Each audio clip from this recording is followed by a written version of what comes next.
Un saludo a todos, amigos, amigas, suscriptores, miembros del canal en general y todos aquellos que veis mis vídeos por primera vez. Me llamo Raúl y estáis en Nuevos Culés, vuestro canal de noticias del Barça, que como no, después de este pequeño descanso del domingo me lo tomé, no había particularmente nada. Tengo que decir de que hoy sí hay noticias, las noticias que se han generado este fin de semana más las que se han generado este mismo lunes.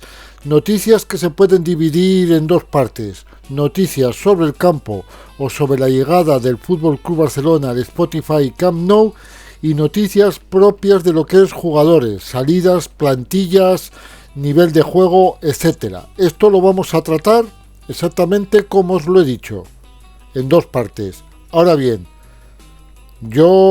aquí ya no pinto nada, ya os lo he explicado todo y ya me retiro, no sin antes decir las palabras mágicas, unas palabras mágicas que repetimos vídeo tras vídeo.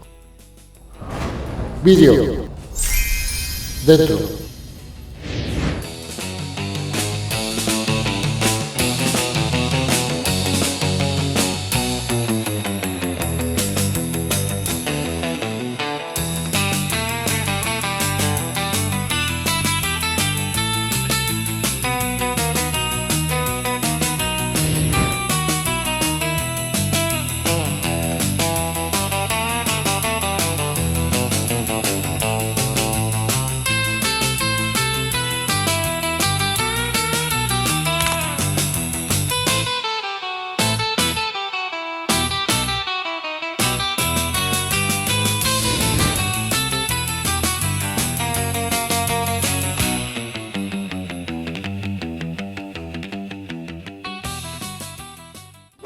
El arranque de esta semana se prevé muy intenso en Camp Barça.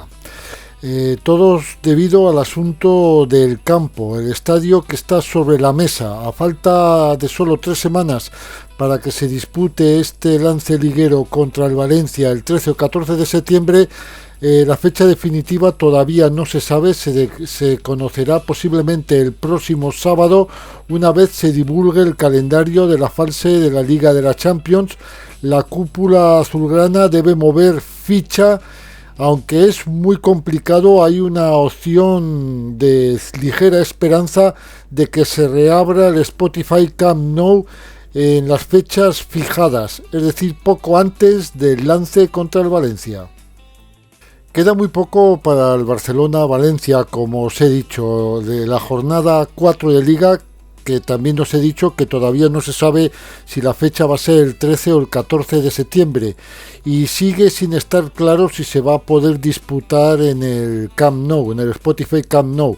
Los azulgranas desde luego siguen trabajando contrarreloj para poder cumplir con esta fecha, pero en caso de no tener estos permisos, que posiblemente hay un rayo de esperanza todavía, una de las alternativas que se están barajando es ir a jugar en Montilivi, ya que la opción Montjuïc no se puede usar porque el 12 de septiembre hay un concierto de Post Malone en el Estadio Olympique Louis Companys y no hay tiempo suficiente para desmontar el escenario y adecentar el campo para que se pueda jugar este partido.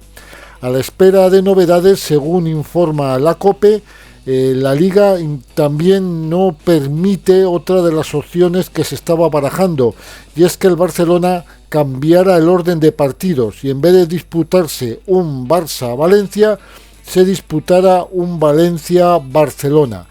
La Liga de todas formas ya ha descartado la opción. Esta opción no está permitida y esta ya os digo que era una de las alternativas que estaban sobre la mesa.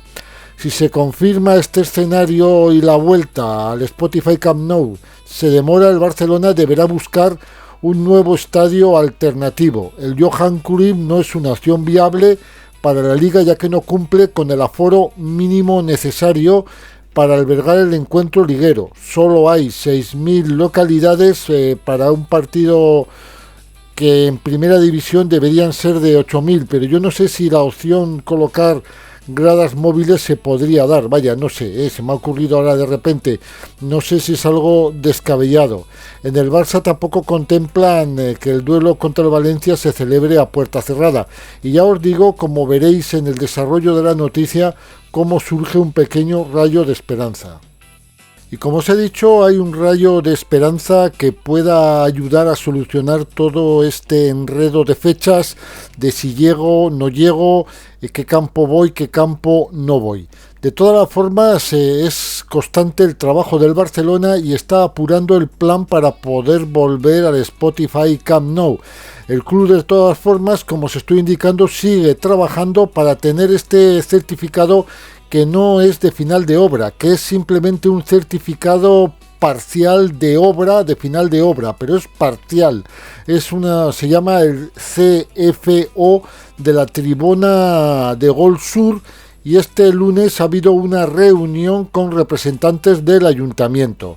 Según RACU, se apunta que el Barcelona ya habría obtenido este certificado para la primera fase de reapertura, y que este mismo martes está prevista una visita a las obras para comprobar que cumplen todos los requisitos para su regreso.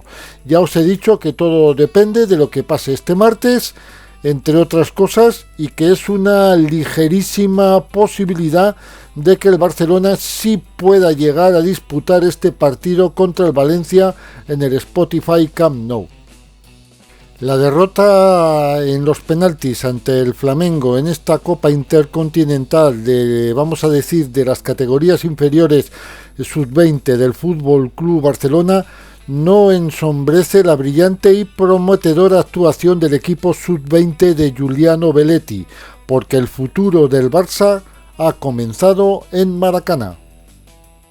El Barça de Hansi Flick es un verdadero especialista en remontadas agónicas.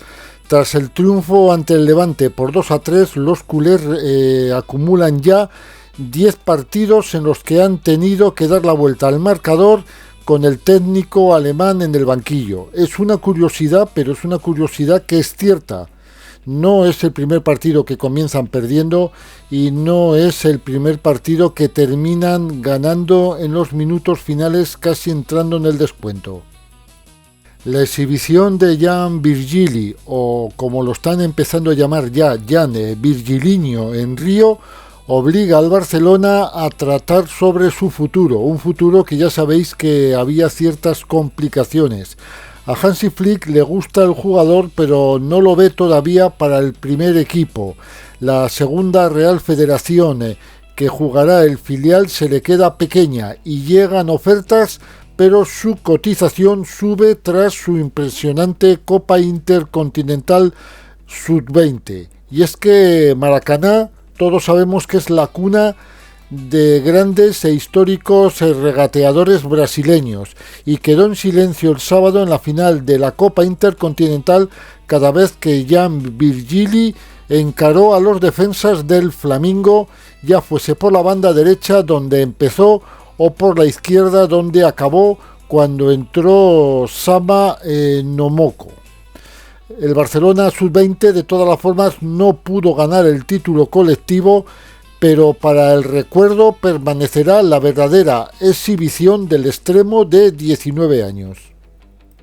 Tras la victoria de los de Hansi Flick en Levante, ya es la segunda en lo que va de liga, 2 partidos, 2 victorias, el técnico germano ha concedido 2 días de descanso al plantel azulgrana. El regreso oficial será el próximo miércoles, aunque algunos jugadores han querido adelantar el trabajo y se han ejercitado por su cuenta en su día libre en las instalaciones azulgranas. Este lunes se han entrenado en la ciudad deportiva Joan Gamper Robert Lewandowski, Frenkie de Jong, Oriol Romeu, Ferran Torres, Pedri e Iñaki Peña. El técnico alemán del FC Barcelona, Hansi Flick, ha sido premiado con el Sport Bild 2025 al entrenador del año. La gala ha tenido lugar este mismo lunes en Hamburgo, pero el técnico alemán ha participado desde Barcelona por videoconferencia. La Federación Española de Fútbol sondeó a Marc Bernal para disputar el Mundial Sub-20. La selección de Paco Gallardo preguntó al FC Barcelona por la disponibilidad del centrocampista que sale de una lesión que le ha dejado cao durante un año sin poder jugar, pero Hansi Flick y el club declinaron la opción por precipitada. El torneo se va a jugar entre el 27 de septiembre y el 19 de octubre y el canterano no va a tener el alta competitiva azulgrana hasta que llegue el parón liguero. El técnico alemán tiene muy estudiado el regreso del canterano. El 1-1 sigue siendo también importante para Dani Olmo, porque si os pensáis que el asunto de su inscripción estaba solucionado, no os lo creáis. Quedó solucionado para la próxima o la pasada temporada y inicio de esta, pero aunque el mediapunta sigue todavía inscrito desde una resolución del CSD, está pendiente todavía el recurso de la Liga ante la Audiencia Nacional. La resolución no va a llegar antes del 1 de septiembre y si da la razón al Barça, ya sí que no habrá ningún tipo de problemas, pero de lo contrario, el jugador debería ser desinscrito. Esto que quede claro, no se prevé que la sentencia sea desfavorable, ya que todas las sentencias hasta el momento han sido favorables. Pero tanto va el cántaro a la fuente que algunas veces se rompe. No quiero decir nada, pero de momento cruzo los dedos. Estamos llegando a los últimos días del mercado y el Barcelona desde luego sigue con los deberes por hacer. Los azulgranas siguen trabajando a contrarreloj para cerrar varias salidas ya encarriladas, entre ellas la de Iñaki Peña, Oriol Romeu y Héctor Ford. Estas operaciones resultan claves para liberar el espacio salarial consiguiente y permitir que futbolistas como Gerard Martín, Rooney Badaji o el portero Šećnik, que todavía no cuenten con ficha oficial, puedan ser inscritos.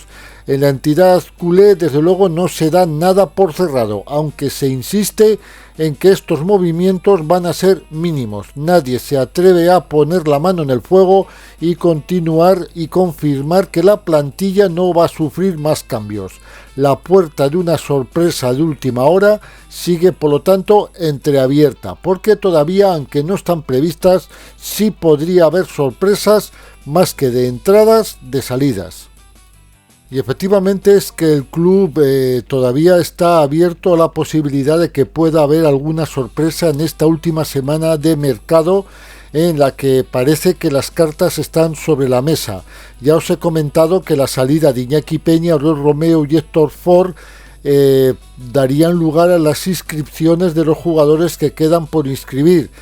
Pero aunque si es por Hansi Flick la plantilla estaría totalmente cerrada, según fuentes del club azulgrana, todavía hay una puerta entreabierta a que durante esta semana pueda haber alguna sorpresa al final de mercado con salidas. No se espera este tipo de cosas, pero hasta el día 1 puede pasar cualquier cosa y en los despachos de la ciudad deportiva Joan Gamper son conscientes de que tal vez algún jugador pueda pedir irse como hizo en su día Íñigo Martínez. En este caso el Barcelona defiende que si algún futbolista quiere salir en busca de minutos porque considera que en el equipo de Hansi Flick no los va a tener, tendrá que traer, eso sí, una oferta consistente para que los azulgranas se lo piensen, por lo menos se lo piensen. Bajo este contexto vuelven a surgir otra vez los nombres de Fermín López, Marc Casado, aunque Hansi Flick ha dicho por activa y por pasiva que no se tocan y que va a ser una temporada complicada y que necesitamos a todos los jugadores que tenemos ahora. Esto lo ha dicho el alemán y que también ha dicho que quiere conservarlos a todos, pero desde fuentes del club, falta de esta semana, podría llegar a darse algún tipo de sorpresa y no necesariamente en los Fermín o Casado, que puede ser en principio cualquiera, aunque vuelvo a insistir que no se prevén este tipo de movimientos. Y uno de estos jugadores que se confía en su salida a nivel de cedido, ya que posiblemente pueda renovar por 3 temporadas, es Iñaki Peña. Un Iñaki Peña que estaría a punto de volver a su casa, a Alicante. El jugador es alicantino y hay que decir que a última hora ha aparecido la posibilidad de que Iñaki Peña pueda recalar en el Elche. Para esto haría falta una renovación para diferir su salario entre más temporadas y que sea un jugador asumible y asequible para el Elche. De todas las formas, vuelvo a insistir, el jugador lo tiene todo bastante avanzado con los ilicitanos y se espera que su cesión quede cerrada a principios de esta semana, posiblemente hoy no, lunes, pero entre martes y miércoles. Y vuelvo a insistir que la cuenta atrás para el adiós de Iñaki Peña, Romeu y Ford se ha iniciado ya. Su salida permitiría inscribir a los jugadores que faltan por inscribir. Tanto Szczęsny como Gerard Martín como Rooney Badaji dependen de estas 3 salidas que deben formalizarse antes del cierre de mercado a las 23:59 horas del lunes 1 de septiembre. Y solo la de Iñaki Peña de momento es la que está a punto de caer. Las demás no se sabe nada. Pero el cierre de mercado de la temporada 2025-2026 está literalmente a la vuelta de la esquina, concretamente el mismo lunes 1 de septiembre, como os he indicado anteriormente, poco antes de las 12 de la noche. Y la cuenta atrás de la última semana, desde luego, ha comenzado y el Fútbol Club Barcelona todos sabemos que tiene deberes por cumplir, que son las inscripciones de los jugadores que ya os he mencionado varias veces. Marc Bernal es un mal menor que también queda por inscribir, ya que podría mantener incluso su ficha de filial. Pero para dar de alta a estos jugadores tiene que haber salidas imprescindibles, que ya sabemos cuáles son los jugadores que deben salir, que ya os lo he mencionado. Y el que más cerca estaría de salir, vuelvo a insistir, es Iñaki Peña, pero una vez haya renovado con el Barcelona, ya que acaba contrato en el 2026 y se habla de que ya se ha comprometido por 3 temporadas más con los azulgranas, hasta la temporada 2029. La posibilidad es que va a ser cedido al Elche, club que le ha ganado el pulso a otros clubes en los últimos días, gracias al interés personal de su técnico Eder Sarabia, que ya conocía al jugador. Fuentes de la negociación admiten incluso que tiene que hacerse oficial entre este martes y este miércoles, como os he indicado anteriormente. Con esta salida, Szczęsny sería inscrito directamente. Hay que recordar que el guardameta polaco de 35 años jugó la pasada temporada con un contrato que ya había finalizado el 30 de junio y que en julio firmó un nuevo contrato hasta el 2027. No era una renovación como se estaba informando en distintas fuentes. Tampoco se esperaban demasiadas complicaciones en el adiós de Oriol Romeu, que permitiría la inscripción de Gerard Martín. Lo que pasa que este asunto se está enquistando cuando han dicho que había acuerdo. Esto es algo que no entiendo. Si hay acuerdo a un jugador que le das la carta de libertad, es que tienes pactadas las condiciones. No entiendo por qué cuesta tanto que salga Oriol Romeu. Y el mediocentro de 33 años se va a ir libre, pero su avanzada rescisión de contrato no acaba de consumarse del todo, con una dosis de suspense totalmente inesperada. Yo creo que afirman que hay acuerdo, yo creo que no hay un acuerdo total. La situación, desde luego, se ha estancado. Hansi Flick esperaba contar con Gerard Martín antes de Levante y al final esto no ha sido así. El Girona, donde ya ha jugado Romeu en estas 2 temporadas, ha dejado de ser posible destino. En las últimas horas ha sonado un club, el Betis, con fuerza. Clubs turcos e ingleses también están a la espera. Rooney Bardghji solo está contemplando seguir jugando en el Fútbol Club Barcelona, a pesar de que el club por ahora, como sabemos todos, no ha podido inscribirlo con ficha de primer equipo. Pero no obstante, el delantero sueco no se plantea otro escenario que el de jugar vestido con la camiseta azulgrana esta temporada. Desde el entorno del jugador confiesan que es optimista a la hora de poder ser inscrito como jugador del primer equipo, pese a que ya tiene ficha con el filial, con el que jugó este pasado viernes un amistoso ante el Atlético Lleida, el Athletic Lleida. Logró cerrar triunfo azulgrana con 3-2, marcando un penalti a Lopanenka. Pero no todas las noticias son malas o noticias neutras. Las hay también buenas, y una de ellas es que Guille Fernández ya ha tomado una decisión. El centrocampista canterano del Fútbol Club Barcelona es cierto que había despertado el interés de equipos como el Borussia de Dortmund o el mismo Porto, pero el jugador ha decidido quedarse bajo la disciplina del Fútbol Club Barcelona e intentar aprovechar las oportunidades que el técnico alemán le dé. El Fútbol Club Barcelona no descansó este pasado domingo, después de la trabajada victoria en feudo del Levante. Se hizo el domingo una sesión de recuperación en la que no pudo tomar parte Andreas Christensen.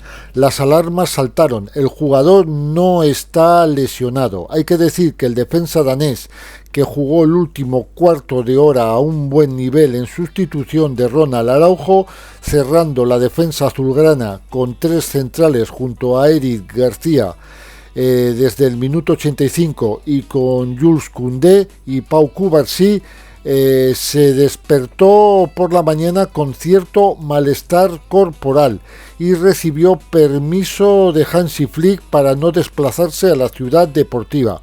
El jugador no está lesionado, y va a ser un jugador a lo largo de la temporada, os lo aseguro, bastante útil, sobre todo tras la marcha de Íñigo Martínez. Y sigo insistiendo que el danés no está lesionado y se puede hasta confirmar, incluso con la supuesta o la posible incorporación de Andreas Christensen a la selección de Dinamarca tras 14 meses después de no ir convocado con su país. El jugador del Fútbol Club Barcelona ha sido citado para los partidos del Mundial de septiembre en el parón de septiembre de selecciones nacionales ante Escocia y Grecia. Vuelvo a insistir que no juega con su selección desde la Eurocopa del 2024 debido a las lesiones, pero el jugador está perfectamente recuperado y no está lesionado.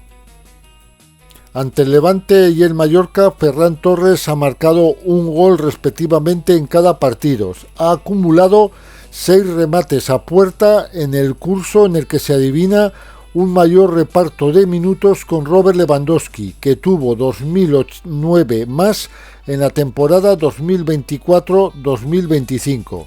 Para el jugador valenciano, la pasada campaña fue con 19 tantos la mejor de su carrera, partiendo como suplente, y su reto es crecer en su evolución como referencia en el área. Un jugador que no pintaba como delantero centro y parece ser que está dando un muy buen rendimiento, y por lo tanto Ferran responde con un gol por partido en una campaña crucial como punta del Fútbol Club Barcelona. Desde luego este vídeo está resultando muy tranquilo y vamos a dar un poquito de caña y vamos a reabrir la polémica. Os preguntaréis, ¿cómo este loco que está presentando las noticias va a reabrir la polémica? Pues muy fácil. Vamos a hablar de Mateu Laoz, vamos a hablar de las declaraciones que hace ante el penalti señalado a Alejandro Balde en su partido contra el Levante. Mateu Laoz no comprende o no entiende lo del penalti. Para él, desde luego, no es penalti y afirma que Balde no puede recoger la mano más. El último precedente que se tiene de Mateu Laoz yendo al monitor fue una mano de Tchouaméni en el clásico, si aquel momento decidió que no era penalti, es imposible que decrete mano en esta jugada. Aseguró el ex colegiado valenciano. Punto 1, señor Mateu Laoz. Son dos jugadas totalmente distintas y posicionalmente no son iguales. Tchouaméni tiene las manos ligeramente separadas, pero las tiene por debajo de la cintura, en una posición que es más natural que la de Alejandro Balde. Y no estoy diciendo que la de Balde sea forzada, es también una posición natural, pero están ligeramente separadas, es cierto, echadas un poquito hacia atrás, y la dificultad de la jugada es que el balón le pega tras disparo, creo que es de Ferran Torres, a menos de medio metro del jugador. Es literalmente imposible esconder las manos, cambiar de postura. Aquí Alejandro Balde sí puede cambiar de postura. Yo pienso que lo de Tchouaméni, es penalti, que no me he posicionado, pienso que es penalti. Pero es discutible, es discutible y es criterio arbitral. Yo pienso que era penalti, pero pienso que es penalti porque pienso que todas las manos que estén fuera del cuerpo son penalti, literalmente. Yo pienso esto. La norma por lo menos así lo recoge. Alejandro Balde salta, se gira de costado y cuando se gira de costado la mano queda en ángulo recto con referencia al resto del brazo, es decir, que sale por el costado hacia la dirección en la que se vuelve Alejandro Balde. Luego ya esa mano está ocupando un espacio que no debería ocupar.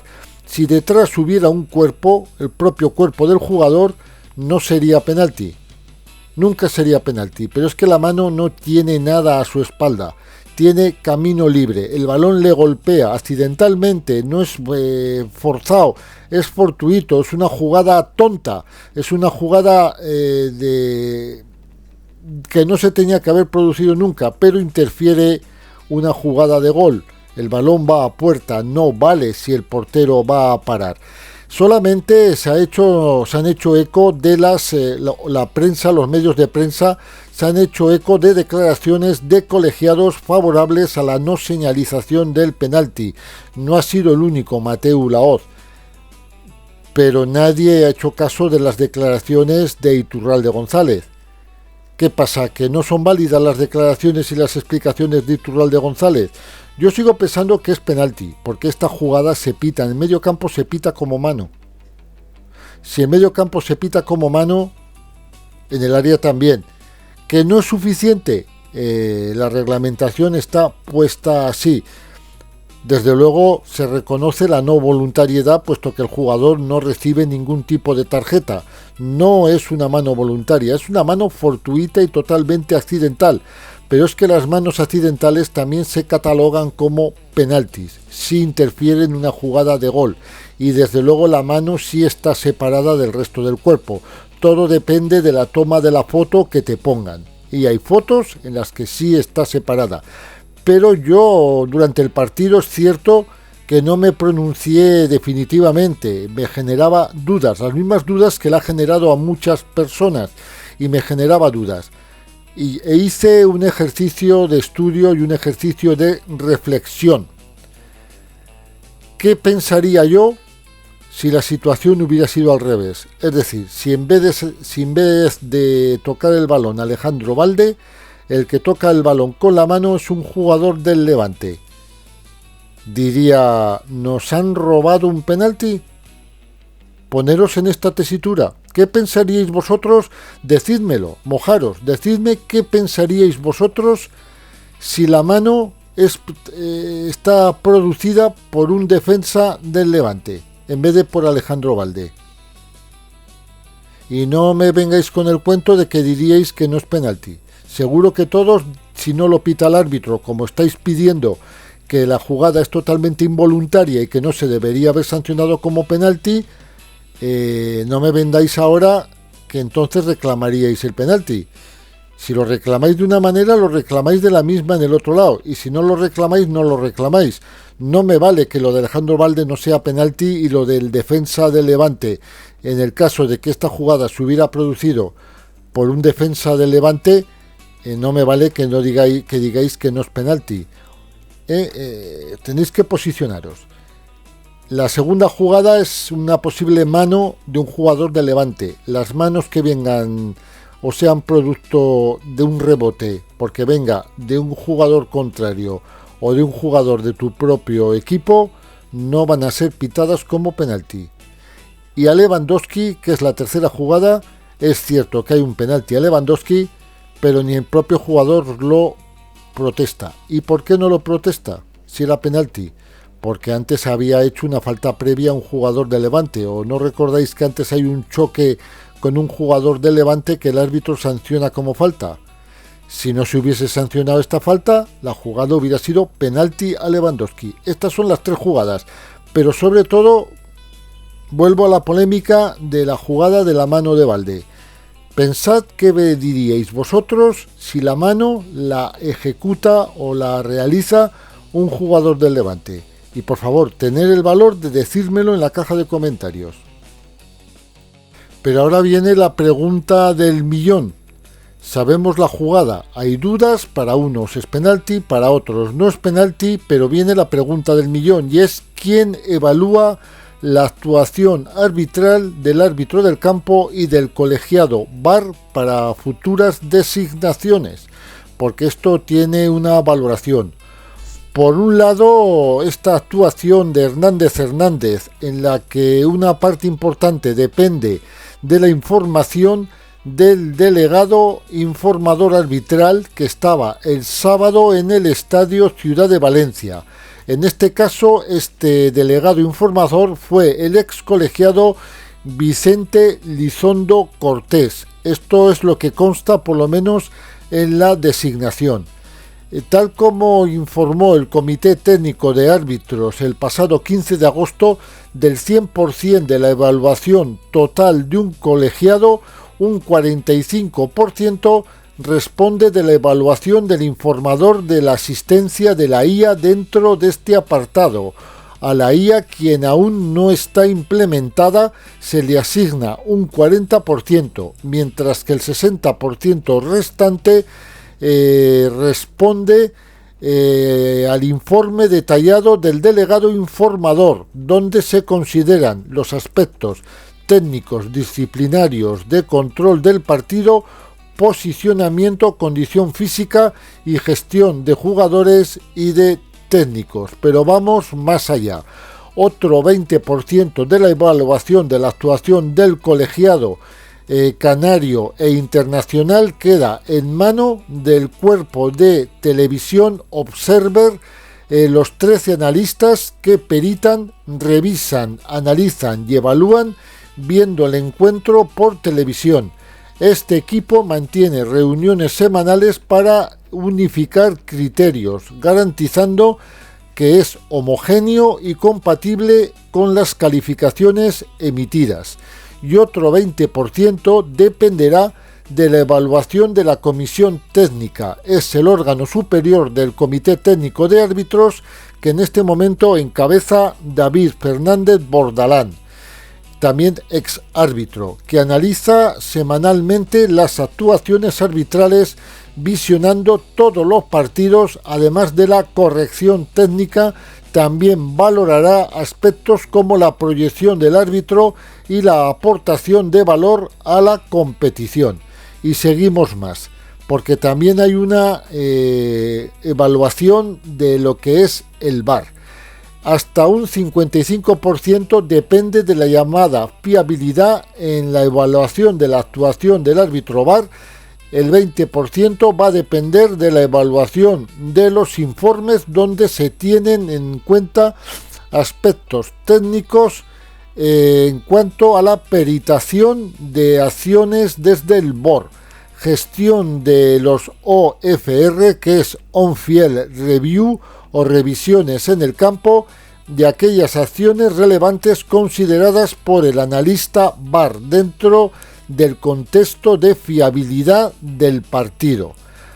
Hasta un 55% va a depender de la llamada fiabilidad de la toma de decisiones, Ahí se consideran los porcentajes de cierto o de acierto en aquellas acciones intervenidas por el on-field review o revisiones en el campo, como la de Levante-Barça, así como los porcentajes de acierto en las acciones de chequeo y confirmación de jugadas de complejidad para el análisis y la comisión técnica.